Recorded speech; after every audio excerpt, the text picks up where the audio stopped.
Most people do not like selling. They do not like selling. But I did realize most people love to be of service. And so I came up with this program. It was called It's Not Selling, It's Serving.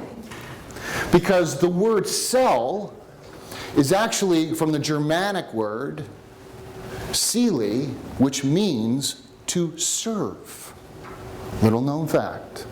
You can use that factoid. And it's something you do for somebody, not to them. For somebody, not to them. And when you change that mindset, everything changes. Because in a true process of selling, from my opinion, and I've sold, just so you know, in my career, and I'm just telling you this not to brag, but to give you a background, millions of dollars in coaching. And the beginning of my career, I was horrible at it.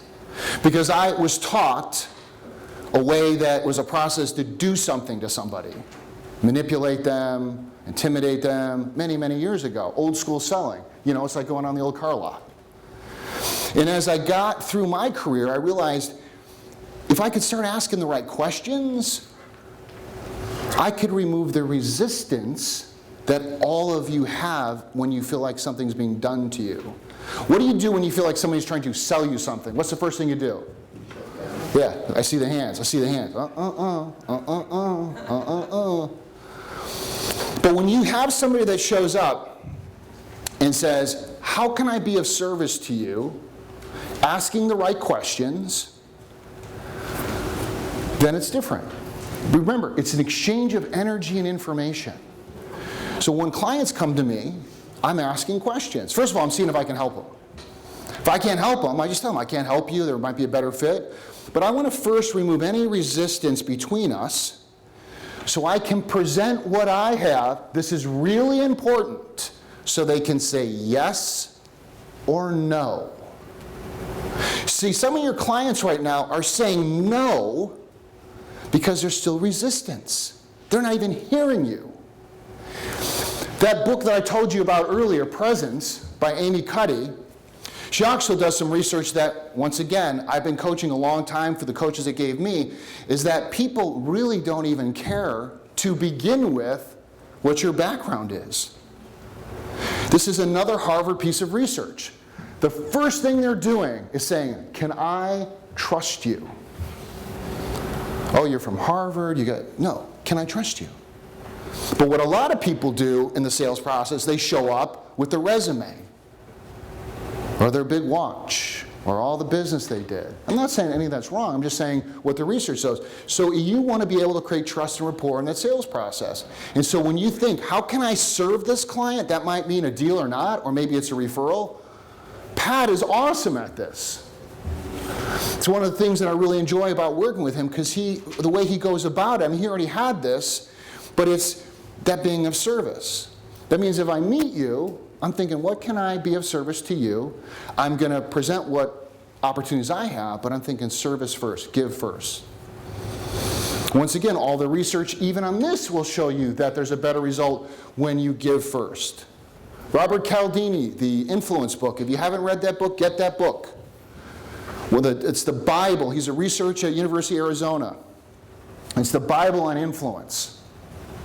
But it all comes from, how can I help? So if you go out into the world and think about, how can I help? And your job is not to get them to say yes. This is so counterintuitive for a lot of people. It's to remove resistance, create an opportunity, and if it's the right opportunity, they will say yes. If it's not, a lot of people are afraid of no. I love no's. I love them. I love it. Because now I can move on to somebody I can help. Now I can move on to somebody I can help. But if, it doesn't mean if they don't give me an objection, then I'm going to handle it. Of course I'm going to do all that. I'm going to work my butt off, because their objection is a blind spot. Remember I talked about blind spots and about the sales process? I asked early on, I said, has anyone presented a deal in this room where it was just like a no-brainer? Like it was actually the right thing to do, it was such benefit, and they passed. How many put their hands up? Yeah, the whole room. Why do you think that is? It makes sense, it's the right deal, and it's a no. It's a blind spot, it's a rapport issue, it's fear inside of them. So my process is just to get you founded from a concept of being of service. This is not a sales training, but just get your mindset, because I'm going to go into time compression for sales right here and now. And I'm going to give you a case study of a client of mine who's in the real estate profession. And as I was developing the time compression formula for sales, he was one of my first real awesome success stories. And as a matter of fact, it started about 3 years ago when I said to him, when he came to me, and he said, Stephen, I'm in trouble. He was kind of hiding his sales report. He's a big time real estate guy. So one of the things that I uncovered is, I said, what's the belief of how long a sale takes? So remember we talk about beliefs? You all have a belief on how long a sale takes. A sale can happen instantly. Instantly. If you are thinking a sale takes any time, your mind is already in a blind spot. Now, is there a sales process? Absolutely. Absolutely. I'm going to give you an example, and it's my example of my blind spot. So one of the first events I did for time compression, as I was still putting the formula together, it was about a year plus or so, year and a half, and I went out to the coaching clients that I had in my network, you know, into my basic list, and then I was texting a few people that I hadn't talked to in a while, and man, this was embarrassing, but I'm going to tell you. I sent him a text, said, I have this event, it's time compression formula, I thought about you and your business, okay? Sent the text, put the phone down, and you know you have an auto set on your phone where if someone texts you, you can hit it and it says, I'll call you right back. Do you guys know that? Yeah, I didn't know that. I have some entertainment clients, and I was like, wow, he's really responsive. My assistant said, no, he's not. See this feature? My assistant's like 20. He's like, you see this feature? I'm like, what's that feature? It's a auto response. I'll call you right back. I'm like, wow, that goes exactly with this guy. So I picked the phone up, and I thought it was the auto response, right? This is what it said. Me and my team will be there. I'm going to tell you this again. I sent the text, I put the phone down, I turned, and it was a short, it only took the time for him to read it. It wasn't even the sales copy. It's for just what you heard, getting more back time, more productivity, accelerating your sales. I'll be there. So then I thought, this is really fun. I go, did he read my text? Now think about this. Because I thought to myself, there's no way he could say yes like that. This is new. But here's the thing. I already coached him. I already worked with him. And so when he read that, he said, this is exactly what my team needs.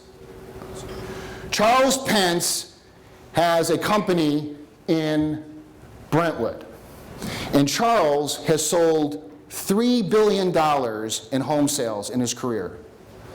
He has been in the industry over 25 years. He's been to every coaching program in the country, including Tony Robbins. And been coaching him for a while, but I hadn't really worked this new technology on him. So he came to me, he said, Stephen, I'm in trouble. I'm having a difficult time. I'm way behind my sales goal. He had an injury, had some personal things. It was 6 months into the year, and those in the real estate industry know December, it's a little dicey. Right here's a little dicey for sales. And he said, man, I'm like 80% behind on my projection. What am I going to do? I said, Charles, you got to compress time, buddy. Kind of looked at me and goes, what's that? He said, we've got to take what you normally do in 6 or 8 months, and we've got to compress that. And this is when we started talking about how long a sale takes. So I asked him some questions, which we're going to go through this process. So I started asking this question. Well, how many deals have you ever done in a week? And he told me 2 or 3, he told me what the number is. And then I moved it out to like this. So what's your biggest year? And at the time, I think he might have done 70 or 80, maybe 90 million a year in sales, which is a good producer at the time, a couple years ago, and it still is. So here's what I asked him. I said, here's 12 months. You did 80 million. Could you do those deals in 8 months? Not how, could you? And he started, well, but I'd have to, and he started giving me all the, I go, just stop it right now. Stop it. He goes, I could. Awesome. Could you do it in 6? Now he was starting up, well, yeah, I could. Could you do it in 4? Yes. Could you do it in 2? Yes. Could you do it in 1? Yes. Could you do it in 2 weeks? No. Great. Great. I got it. You can't do $80 million in sales in 2 weeks. He actually could, but that's where his... Now look at the difference. I just asked him if he could. That means 12 months of production. He basically said I could do it in 30 days. So here's what we did. First thing I asked him is basically what I just asked you about, how long does a sale take? And I started breaking down his beliefs on sales. He's like, yeah, I've done 3 or 4 deals in a week. I go, could you put 4 weeks together? He's like, yeah, I could do that. So we shifted his belief about time production. But then here's the magic. We pulled out the old time cleanse on him. And it was literally like bottles. I feel like I gave him a juice cleanse that day. He said, well, what are you doing every day? And man, this guy is a social guy of all. He's like the mayor of Brentwood. He's got an office right on the corner on Montana. Super kind, big heart guy. And man, he's just like handing out candy and, he's got like a pet dog out there and he loves to talk to people. I said, well, if we're going to compress time, what are you going to have to start getting rid of? So what we're going to go through today is he looked at all his activities. Now, mind you, I've been coaching him for a couple of years, so I know his activities. It's this. And so we started looking at all his activities. And we started getting rid of the bullshit, the bloat, the backed up stuff that he didn't need anymore. And what he knew was this. He has a team. And he knew this, I got to make 10 contact calls a day. So in his industry, he's got his Rolodex, he's got a lot of people he's worked, got to make 10 calls. And I've got to do that every day, but really what I need to do is 10 to 20. So he immediately started doing that. But the biggest thing was this. I had him get the sales chart for his area. I said, bring me last month. Sometimes you got to bring out the big stick. I go, bring me what happened the last month in your area. Now he's not limited to his direct area. He can go up into Malibu and other areas. I go, show him how many deals got done.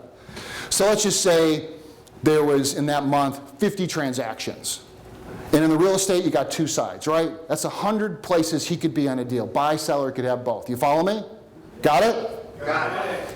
I said, Charles, how many do you need? So he gave me the calculation. Now he really got it. I said, because they're actually out there. You're showing me a report that is telling me and you those sales are out there.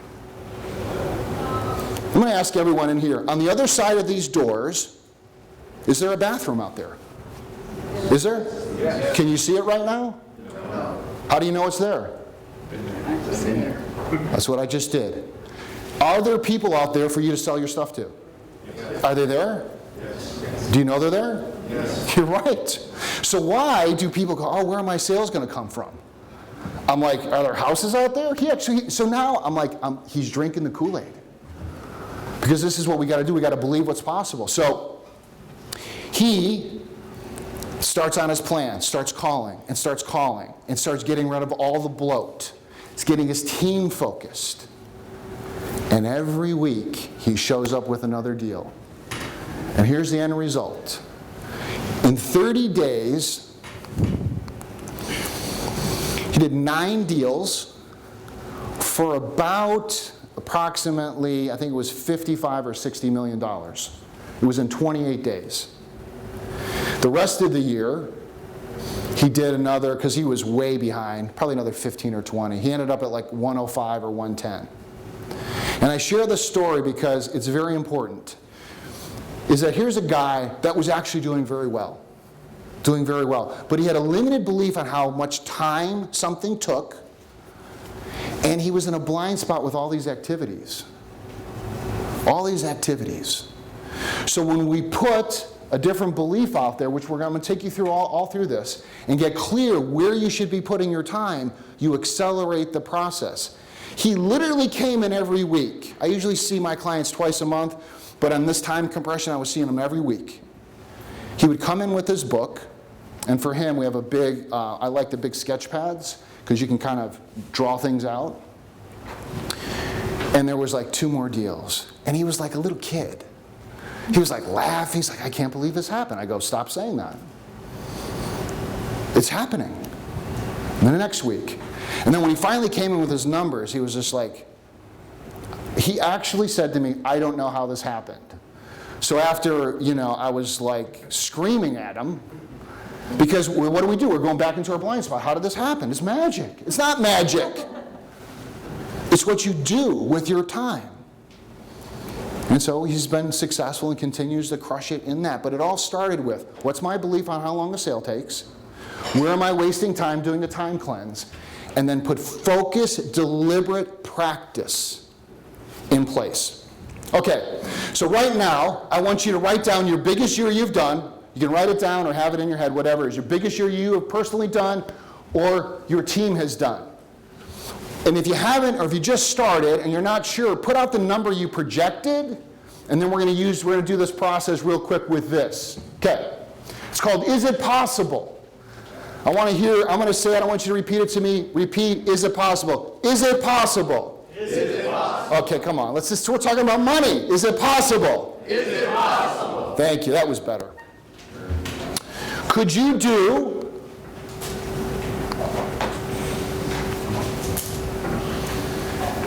it in 8 months? That number, is it possible to do those sales in 8 months? Give me a yes or a no. Raise your hand if it's a yes. Is it possible? Not how am I going to do it. Is it possible? Let me see your hands. Okay, great. Is it possible to do it in 6 months? Raise your hands. Hands, hands, hands, hands, hands, hands. Okay, great. Who thinks they could do it in 1 month? Could do it in 1 month? 1 month? 1 month? 1 month? Who thinks they can't do it in 1 month? Raise your hand. Do it. Over here. Let's get the mic over here. By the way, there is at some point going to be a limit, but we just want to test out the beliefs. Go ahead. Okay, so probably the same thing with Jack, the underwriting I can't control. Okay. To some extent, and the number's so big, I think, to try to do that in 1 month. Mine was to do $500,000 of NADA commissions, so right. basically my reps under 4 years. To try to do that in 1 month, I would have to already have that business probably already in underwriting, which we don't, so. Right, so but basically I'm saying, as you move out there, not what's in the pipeline, Yeah. but thinking about what are the strategies I could put to actually do that. Because what I'm doing is I'm shattering the ceiling. So what if you could do that, possible, what would you have to do in your business for it? Yeah, well, Jack said we have to hire about 20 more people, but no, I mean, probably. Well, hold on, I got a question for you. Yeah. Could you make your team more efficient? Sure. So forget about hiring more people. You can do that, Yeah. but they could compress time and they could be more efficient. They could be more efficient and also, working more in the premium finance space. Gotcha. Obviously, if, that could obviously happen in one case. Stop right there. What did he just say? It is possible that could happen with one case, but he's the guy, awesome and honest. I don't think it can happen. It can happen. All I'm trying to do here, we got a few minutes on this, is just to go, what is your mind thinking? Because that's the energy and vibration that's happening out in the world. And I'm really I'm saying, like, could you do it in a month? Who's walking up to you and go, can you do your whole year in a month? And tell me why you can't. I'm pushing you to see where you get hung up, just like I was hung up. There's no way I could send a text and 0.7 seconds back someone says yes. Oh yeah, they can. You create your future from your future, not your past. Werner Erhard, founder of EST. What that basically is telling each and every one of you in this room about this process on the sales. What you think you can do on your sales is all based on your past. Is there knowledge in the past? Is there wisdom in the past? Absolutely. But it's also this thing called your best performance, your best past performance syndrome. You think, I've only been able to perform this way, so how can I get that back to that? A lot of people want to get back to what they used to do. That is a disaster. That's why I'm breaking the system open for you and start thinking, I'm creating the future from right now.